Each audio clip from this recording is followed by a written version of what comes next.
আসসালামু আলাইকুম গাইস। আমি এখন এই রোডে যেই রোডে যাচ্ছি, এই রোডটা একটু দেখবেন কি অবস্থা। এত উন্নয়ন, এত কিছু হইলো, বাট এই রোডটা হলো না।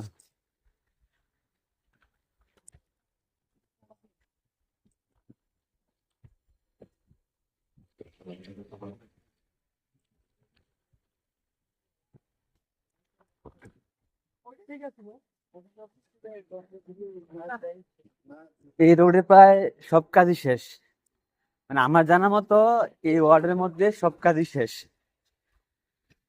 শুধু এই যে এই একটা রোড, দেখেন সাগরের ঢেউ, পুরাই সাগরের ঢেউ। আল্লাহ,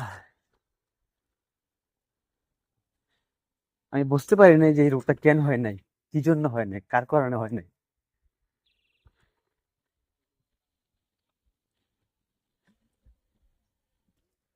যদি আপনারা একটু জানেন তাহলে একটু কমেন্ট করেন। এরকম মনে হয় প্রতিটা ওয়ার্ডের মধ্যেই আছে।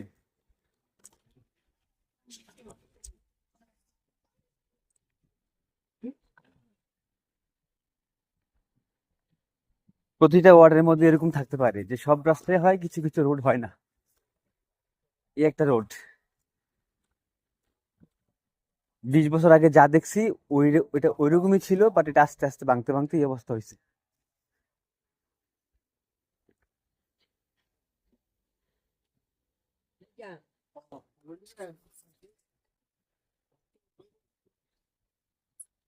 আর এখন তো একটু যাইতে পারতেছি, আর যদি একটু বৃষ্টি হয়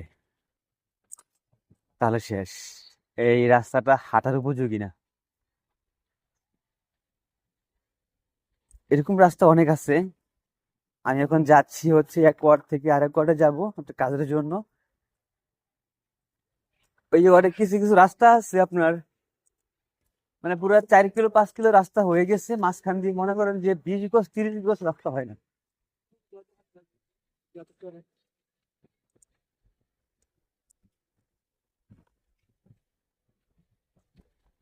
20 গজ 30 গজ, এটা আমি প্রায় সময় দেখি।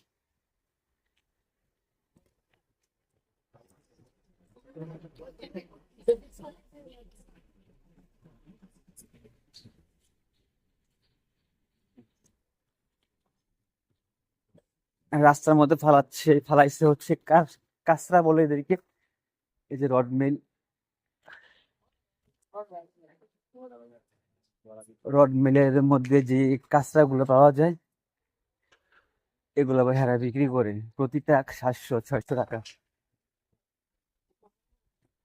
কিছু কিছু লোক মিলে জিলে 4 5 টাকা আনে, আইনা পাবায়। আর এগুলা ফালাইয়া রাস্তা আরো খারাপ বানায় ফেলাইছে।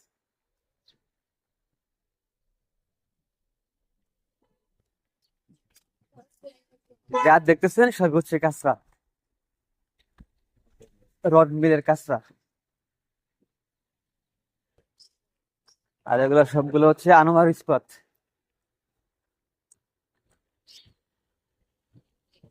মানে এলাকার পাশে আশেপাশে যেই রড মিল গুলো আছে বা স্টিল মিল গুলো আছে, ওখান থেকে ওরা এগুলো কালেকশন করে।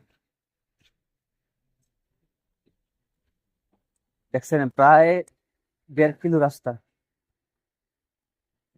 এত একটা বাজে অবস্থা এটা বলার বাইরে।